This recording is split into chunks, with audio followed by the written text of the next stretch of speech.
Bonjour, je suis Raphaël Darbon et je représente l'association de patients France Vascularite. Je vais vous présenter une enquête que nous avons réalisée sur les symptômes dits secondaires dans la maladie de Kawasaki. Lors de nos échanges avec des patients ou des parents, nous avons constaté un certain nombre de symptômes récurrents qui ne sont pas forcément mis en évidence dans la littérature aujourd'hui. L'objectif de ce questionnaire était de recueillir des données concernant ces symptômes, leur pertinence, leur prise en charge et leur impact sur la qualité de vie. Nous avions un questionnaire directif avec des questions fermées, mais aussi des questions ouvertes afin de libérer au plus possible la parole. Nous avons eu un échantillon de 105 personnes. Les différents thèmes étaient abordés. D'abord, 4 thèmes pour essayer de voir si nous étions similaires aux études qu'on peut voir dans la maladie Kawasaki. Et puis bien sûr, les symptômes secondaires, leur durée, l'impact et leur prise en charge. Le profil des répondants. Nous avions un âge moyen au diagnostic de 2,3 ans, un délai diagnostique un petit peu élevé par rapport à ce qu'on peut voir d'habitude, qui est 9,8 jours, et un sexe ratio de 2 garçons pour une fille, ce qui correspond grosso modo aux études que l'on peut voir sur la maladie Kawasaki. Et on voit bien que le début de la maladie concerne surtout de 6 mois jusqu'à 3 ans, on a un gros pic.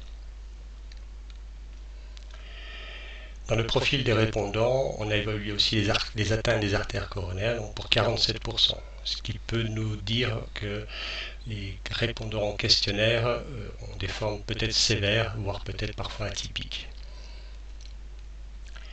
Alors, les symptômes secondaires, 93% déclarent avoir des symptômes secondaires.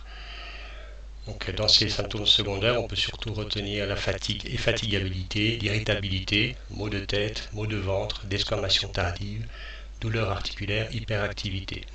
Donc, tout ça, c'est des symptômes assez récurrents dans les réponses des participants.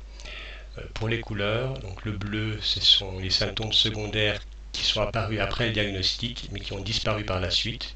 Et en orange, ce sont des symptômes secondaires qui sont toujours présents. Donc on s'est intéressé à leur durée, à ces symptômes secondaires, et on peut voir que quand le symptôme secondaire est toujours présent, ça peut durer assez longtemps. Par exemple, pour la perte de tonus dans les jambes, ça va jusqu'à 6 ans. Les maux de tête, ça peut aller jusqu'à plus de 5 ans. Donc ici, j'ai fait un petit résumé du graphique précédent. Pour l'hyperactivité, 4,6 ans, les maux de tête, 5,4 ans, perte de tonus dans les jambes, presque 6 ans, fatigue facilement, fatigue intense, douleur articulaire, maux de ventre, donc facilement malade, irritabilité. Comme dans nos échanges, les maux de tête revenaient le plus souvent, on avait prévu de faire un focus sur les maux de tête. Pour rappel, les symptômes secondaires de maux de tête toujours présents dans 20% des cas avec une durée de plus de 5 ans, et quand le symptôme a disparu, 17% des cas avec une durée de 0,3 ans. Les fréquences des migraines qui peuvent être assez élevées, plus de 8 fois par mois pour 19%. Le délai d'apparition des maux de tête, alors ça c'était pour évaluer combien de temps après le diagnostic ou si ça existait peut-être avant le diagnostic. Donc on voit qu'avant le diagnostic pour 3%, immédiatement après le diagnostic, c'est là où on a un gros pic à 42%. Et puis après ça s'étale sur plusieurs années. Parfois les parents nous rapportaient des vomissements avec ces maux de tête, donc on a évalué cette question aussi.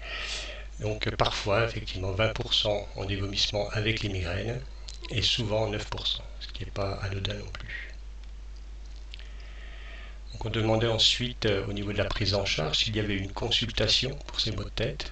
Donc la plupart vont voir leur médecin généraliste, d'autres vont voir des spécialistes. Si un traitement avait été prescrit, pour la plupart c'est du Doliprane, et savoir si ce traitement a amélioré la situation, non pour 44%.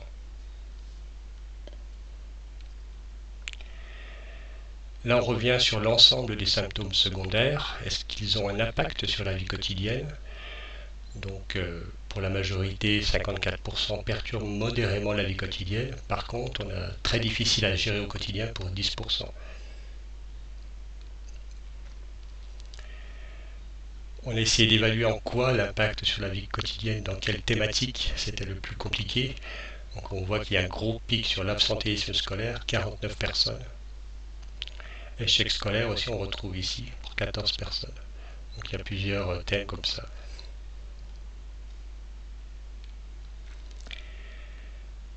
Ensuite, on a voulu savoir comment les parents ou les patients pouvaient ressentir leur prise en charge, si les symptômes secondaires étaient entendus et correctement pris en charge. Donc le ressenti plutôt négatif, symptômes secondaires non pris en charge pour 16 personnes, et un ressenti plutôt positif, là on a plutôt par le pédopsychiatre qui a 3 personnes. Alors cette enquête a quand même ses limites, puisque l'âge de certains patients pas justement l'âge de s'exprimer, donc c'est pas forcément évident pour les parents de retranscrire ce que les enfants ressentent, et même quand l'enfant sait parler, c'est pas évident pour lui non plus d'exprimer son ressenti. Et puis, on l'a vu au début, on est sans doute concerné par des patients avec des formes sévères et ou atypiques de la maladie.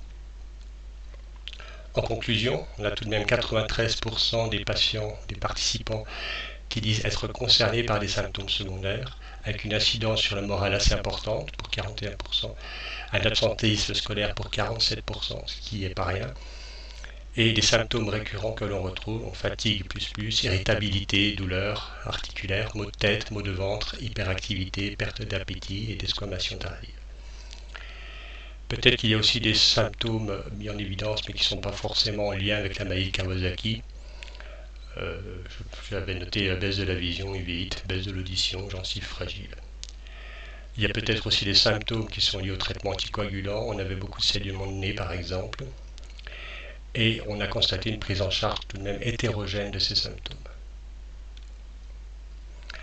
En perspective, on pourrait essayer d'améliorer cette prise en charge avec une information aux médecins de première ligne, je pense surtout aux médecins traitants, médecins scolaires, médecins conseils, d'informer les parents, les patients, et puis pourquoi pas de diligenter une étude scientifique sur les symptômes secondaires.